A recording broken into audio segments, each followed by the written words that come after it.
Que disent vraiment les évitants quand ils veulent revenir? Les évitants ne sont pas des personnes communicatives. Ils évitent les conversations profondes, fuient les émotions, ne disent jamais « je pense à toi » et n'admettent jamais avoir commis une erreur. Mais quand ils veulent revenir, ils utilisent toujours des mots qui les trahissent, même s'ils ne s'en rendent pas compte eux-mêmes, parce que quand un évitant veut renouer, il construit des ponts indirects. Ces mots sonnent anodins, si normaux que la plupart les ignorent complètement, sans se rendre compte qu'il s'agit d'invitations masquées pour tester si la porte reste ouverte sans risquer un rejet direct. Le premier mot qu'ils utilisent semble complètement innocent. Ils demandent « Comment tu vas ? Comment ça s'est passé ? Comment s'est déroulée ta semaine ?» Cela ressemble à une question normale que n'importe qui poserait, mais quand un évitant l'utilise, il ne fait pas la conversation par politesse. Il teste le terrain, mesure s'il existe encore une ouverture émotionnelle, évalue s'il y a de l'espace pour se rapprocher sans affronter de conséquences directes. La question ne vient jamais avec un contexte supplémentaire, elle n'est jamais précédée d'excuses ou d'explications sur les raisons de sa disparition. Elle apparaît simplement, comme si le temps ne s'était pas écoulé, comme si la distance qu'ils ont créée n'existait pas. Cette question fonctionne parce qu'elle est sans risque. Elle ne les engage à rien, ne les expose pas émotionnellement, ne nécessite pas qu'ils admettent qu'ils pensent à toi ou qu'ils ont eu tort de s'éloigner. Si tu réponds de manière froide ou distante, ils peuvent se retirer sans avoir rien risqué. Si tu réponds de manière chaleureuse et ouverte, ils ont la confirmation dont ils avaient besoin pour franchir l'étape suivante. C'est leur façon de frapper à la porte sans avoir à expliquer pourquoi ils se tiennent dehors. Observe quand cette question apparaît. Elle n'arrive pas au milieu d'une conversation active. Elle ne vient pas comme la suite naturelle de quelque chose dont vous discutiez. Elle arrive après le silence, après la distance, après qu'ils ont eux-mêmes créé cet espace. Elle apparaît quand tu t'y attends le moins, parfois des semaines ou des mois après la dernière interaction. Ce timing n'est pas une coïncidence, c'est le moment où leur système évitant a finalement permis que le besoin de connexion dépasse la peur de la vulnérabilité. Un autre mot qui révèle leur intention apparaît quand ils partagent qu'ils ont pensé à toi. Ils diront qu'ils ont vu quelque chose que vous aviez l'habitude de faire ensemble, qu'ils sont passés devant un endroit que vous fréquentiez, qu'ils ont entendu une chanson que vous partagiez. La phrase arrive toujours emballée comme quelque chose d'anodin, comme si ce n'était qu'une pensée aléatoire qu'ils ont décidé de partager. Mais quand un évitant te dit qu'il a pensé à toi, il fait quelque chose qui pour lui est énorme. Il admet que tu occupes son esprit, que tu prends de la place dans sa conscience, qu'il ne t'a pas effacé malgré la distance. Pour quelqu'un qui passe sa vie à éviter l'intimité émotionnelle, partager qu'il a pensé à toi est une vulnérabilité déguisée en commentaires légers. Il ne dira pas « tu me manques », il ne dira pas « j'ai besoin de toi », il ne dira pas « je pense à toi » constamment. Mais il dira que quelque chose lui a fait penser à toi. Et c'est ce qui se rapproche le plus d'admettre qu'il ne t'a jamais vraiment oublié. La différence réside dans le fait que cet aveu vient sans pression, sans attente de réponse émotionnelle, sans risque que tu lui demandes plus qu'il ne peut donner à ce moment-là. Fais attention à ce qu'ils partagent quand ils disent t'avoir pensé à toi. Ce n'est pas seulement l'acte de partager le souvenir, c'est quel souvenir ils choisissent de révéler. S'ils parlent de quelque chose de positif que vous avez vécu ensemble, quelque chose dont vous avez profité, quelque chose qui leur faisait du bien, ils montrent qu'ils conservent la relation en termes positifs. Ils disent, sans le dire directement, que ce que vous aviez avait de la valeur, que tout n'était pas mauvais, qu'il y a des raisons d'envisager un retour. Ils révèlent aussi leur intention quand ils mentionnent avoir pensé à faire quelque chose en lien avec toi. Ils diront qu'ils ont pensé à t'envoyer quelque chose, qu'ils ont pensé à te poser une question sur quelque chose, qu'ils ont pensé à te contacter plus tôt mais ne l'ont pas fait. Cette phrase est révélatrice parce qu'elle admet que tu as occupé leur esprit plus longtemps qu'ils ne sont prêts à le confesser. Ils ne t'ont pas contacté quand ils y ont pensé, mais le fait qu'ils te disent maintenant qu'ils y ont pensé signifie qu'ils ont finalement trouvé le courage de combler ce fossé entre l'impulsion et l'action. Quand un évitant partage qu'il a pensé à toi, il révèle un processus interne qu'il garde normalement complètement caché. Il montre qu'il y a eu hésitation, qu'il y a eu lutte intérieure, que le désir de renouer a été présent mais bloqué par son besoin de protection émotionnelle. C'est sa façon d'expliquer pourquoi il y a eu distance, sans avoir à expliquer réellement pourquoi il y a eu distance. C'est un aveu partiel qui le maintient en sécurité tout en ouvrant une faille dans son armure. Ce mot sert aussi de test de température émotionnelle. En disant qu'ils ont pensé à te contacter plus tôt, ils observent comment tu réagis à cette information. Si tu réponds avec agacement ou reproche pour ne pas l'avoir fait quand ils y pensaient, cela confirme leur peur que la proximité vient avec des conséquences négatives. Si tu réponds avec chaleur ou compréhension, cela leur montre que le terrain est sûr pour se rapprocher davantage. Un évitant construira aussi des coïncidences là où il n'y en a pas. Il dira qu'il se trouvait par hasard dans ton quartier, qu'il a vu par hasard quelque chose qui lui a fait penser à toi, qu'il a trouvé par hasard quelque chose qu'il pensait que tu aimerais. Ce mot lui donne une couverture émotionnelle. Il lui permet de se rapprocher tout en maintenant l'illusion qu'il n'essaie vraiment rien, que tout est accidentel, qu'il n'y a pas d'agenda émotionnel derrière ses actions. Rien de ce qu'un évitant fait quand il veut renouer n'est véritablement accidentel. Chaque message, chaque question, chaque commentaire apparemment aléatoire est le résultat d'un traitement interne extensif. Ils ont pensé à te contacter plusieurs fois avant de finalement le faire. Ils ont répété mentalement différentes façons de se rapprocher. Ils ont calibré exactement quoi dire pour minimiser le risque de rejet. Le hasard est leur bouclier protecteur, leur façon de dire « je suis là intentionnellement » sans avoir à admettre qu'ils sont là intentionnellement. Reconnaître ce mot te donne du pouvoir. Quand un évitant te dit que quelque chose était un hasard, tu peux voir à travers cette façade et comprendre qu'il fait un effort conscient pour renouer. Tu n'as pas besoin de le confronter sur la fausseté du hasard. Tu n'as pas besoin de souligner que tu sais que c'est intentionnel. Reconnais simplement intérieurement qu'il essaie de revenir de la seule façon que son système lui permet à ce moment-là. Un autre signe apparaît quand il suggère des activités futures en utilisant le conditionnel. Ils diront qu'ils pourraient voir ce film que tu as mentionné, qu'ils pourraient aller à cet endroit dont vous parliez, qu'ils pourraient faire quelque chose ensemble un jour. Le conditionnel les protège de l'engagement direct tout en plantant la graine d'une continuité future. Ils ne disent pas « faisons ceci », ils ne proposent pas de plan concret avec date et heure, mais ils ouvrent la possibilité d'un temps partagé. Cette façon de parler fonctionne comme une encre future. Elle établit que dans leur esprit existe un scénario où vous faites des choses ensemble, où il y a interaction continue, où la relation continue d'exister sous une forme ou une autre.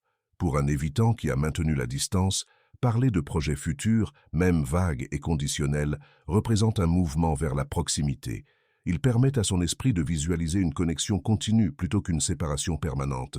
Le flou est intentionnel. Il lui donne de l'espace pour se retirer s'il se sent sous pression. Il lui permet de maintenir une distance émotionnelle tout en explorant les possibilités de reconnexion. Si tu réponds avec un enthousiasme excessif ou si tu commences à planifier concrètement, il se rétractera probablement. Si tu réponds de façon légère et ouverte, en maintenant la même énergie conditionnelle, tu lui donnes l'espace dont il a besoin pour se rapprocher à son propre rythme. Ils révèlent aussi leur intention quand ils disent qu'ils comprennent. Ils diront qu'ils comprennent pourquoi tu es contrarié, qu'ils comprennent que leur comportement a été difficile, qu'ils comprennent que les choses n'ont pas été faciles. Ce mot est significatif parce que c'est ce qui se rapproche le plus d'excuses, sans vraiment s'excuser. Admettre qu'ils comprennent implique qu'ils reconnaissent que leur comportement a eu un impact, qu'ils ne sont pas complètement déconnectés de la façon dont leurs actions t'ont affecté.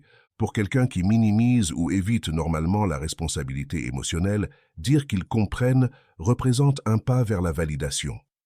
Ils ne disent pas « je suis désolé ». Ils n'assument pas la culpabilité complète. Ils n'offrent pas de réparation directe. Mais ils reconnaissent qu'il y a quelque chose à comprendre, qu'il y a eu une expérience difficile, que tes sentiments ont une base réelle.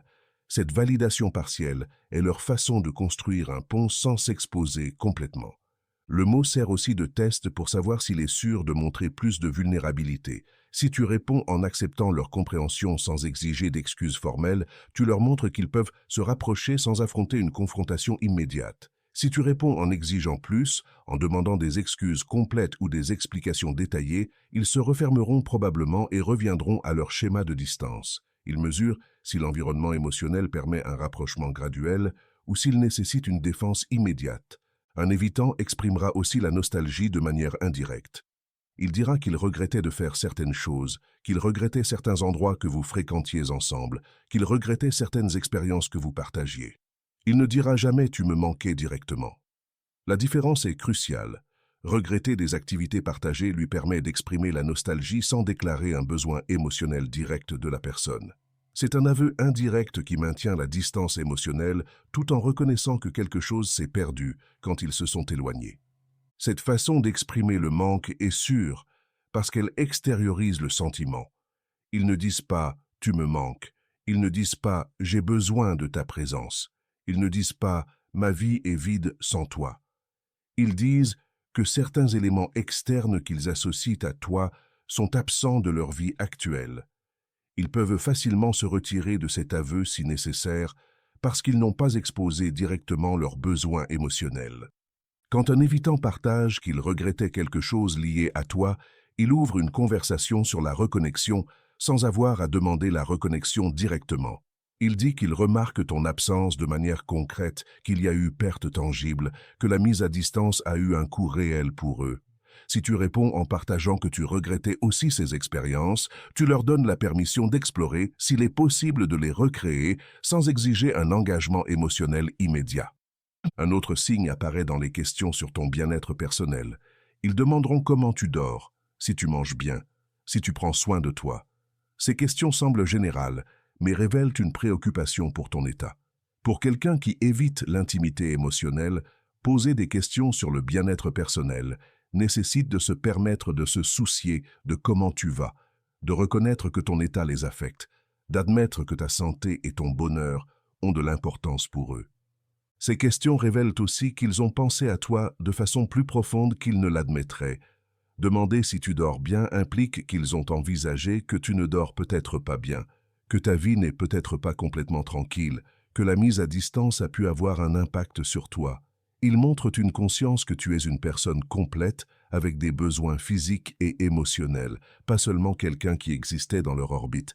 La façon dont ils demandent compte. Ils ne demandent pas comment tu vas en général. Ils demandent des aspects particuliers de ton soin personnel. Cette attention montre qu'ils ont pensé à toi avec suffisamment de détails pour se préoccuper d'éléments concrets de ta vie quotidienne. Ils révèlent que tu occupes plus d'espace mental que leur comportement distant ne le suggérerait. Un évitant admettra aussi avoir conscience de son propre comportement de manière limitée. Il dira qu'il sait qu'il a été absent, qu'il sait qu'il n'a pas été présent, qu'il sait que les choses ont été difficiles. Cet aveu est significatif parce qu'il nécessite qu'ils reconnaissent ouvertement leur propre comportement. Ils ne minimisent pas, ils ne justifient pas, ils n'expliquent pas. Ils admettent simplement avoir conscience que leur comportement a été observable et porte un nom. Cette façon de parler est différente de s'excuser, mais pour un évitant, elle représente un mouvement vers la responsabilité. Ils nomment leur comportement sans défense immédiate. Ils montrent qu'ils ont suffisamment de conscience d'eux-mêmes pour voir leur schéma. Ils admettent qu'ils n'ont pas été invisibles dans leur mise à distance. Cette transparence limitée est leur façon de dire « je vois ce que j'ai fait sans avoir à traiter complètement pourquoi ils l'ont fait ou comment le réparer ». L'aveu fonctionne aussi comme reconnaissance de ton expérience. Il valide que ta perception de leur absence est correcte, que tu n'imagines pas les choses, que la mise à distance était réelle et notable. Pour quelqu'un qui invalide ou minimise fréquemment l'impact émotionnel, cette reconnaissance représente une ouverture significative. Ils permettent que ta réalité soit valide sans la discuter ou la nier. Un autre signe apparaît quand ils mentionnent des changements personnels. Ils partageront qu'ils ont réfléchi à des choses, qu'ils ont fait une introspection, qu'ils se sont rendus compte de certains schémas. Ils ne diront pas spécifiquement à quoi ils ont pensé ou quel schéma ils ont remarqué, mais le fait de mentionner un processus interne est révélateur. Ils montrent qu'il y a eu un travail intérieur, qu'ils n'ont pas été complètement statiques pendant la distance, que quelque chose a bougé dans leur compréhension d'eux-mêmes. Cette mention sert plusieurs objectifs. Elle leur permet de signaler qu'ils ne sont pas exactement la même personne qui s'est éloignée, qu'il y a eu évolution même minime, que peut-être certaines des choses qui ont causé des problèmes sont en cours d'examen. Ils ne promettent pas un changement complet. Ils ne garantissent pas que les schémas ne se répéteront pas, mais ils indiquent qu'il y a conscience et possiblement effort. Quand un évitant partage qu'il a réfléchi, il t'invite à considérer que la reconnexion pourrait être différente cette fois. Il plante l'idée que la mise à distance a inclus du traitement, pas seulement une fuite. Il suggère qu'il a fait un travail intérieur même en maintenant la distance externe. Ce récit lui permet de revenir sans admettre qu'il pensait simplement à toi et voulait revenir, maintenant une certaine protection de l'ego. Comprendre ces formes de communication n'est que la moitié de l'équation. L'autre moitié est de savoir quoi faire quand tu les entends. Parce que répondre incorrectement peut faire qu'un évitant se retire plus profondément dans son schéma de distance, confirmant ses peurs que la proximité vient toujours avec pression ou conséquences négatives. Quand tu entends ces mots, ne réagis pas avec intensité émotionnelle immédiate. N'exprime pas un soulagement excessif qu'il te contacte enfin, ne fais pas de grandes déclarations sur combien il t'a manqué, n'exige pas d'explications complètes sur pourquoi il s'est éloigné. L'intensité émotionnelle active son système de défense et le repousse vers la distance. Réponds avec un ton similaire à celui qu'il utilise. Maintiens l'énergie légère, même si intérieurement tu ressens beaucoup plus. Ne confronte pas non plus l'aspect indirect de sa communication. Ne souligne pas que tu sais qu'il essaie de renouer. Ne mentionne pas que ces mots sont des signes évidents qu'il veut revenir. Ne nomme pas le schéma évitant qu'il montre.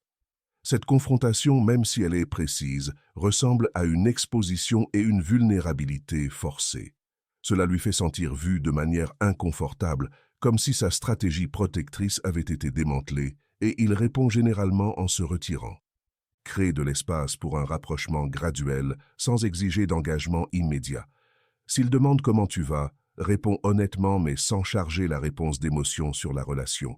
S'il dit qu'il a pensé à toi, reconnais le souvenir partagé sans le transformer en conversation sur le passé de la relation. S'il suggère des plans vagues, réponds avec ouverture sans presser pour une concrétisation immédiate.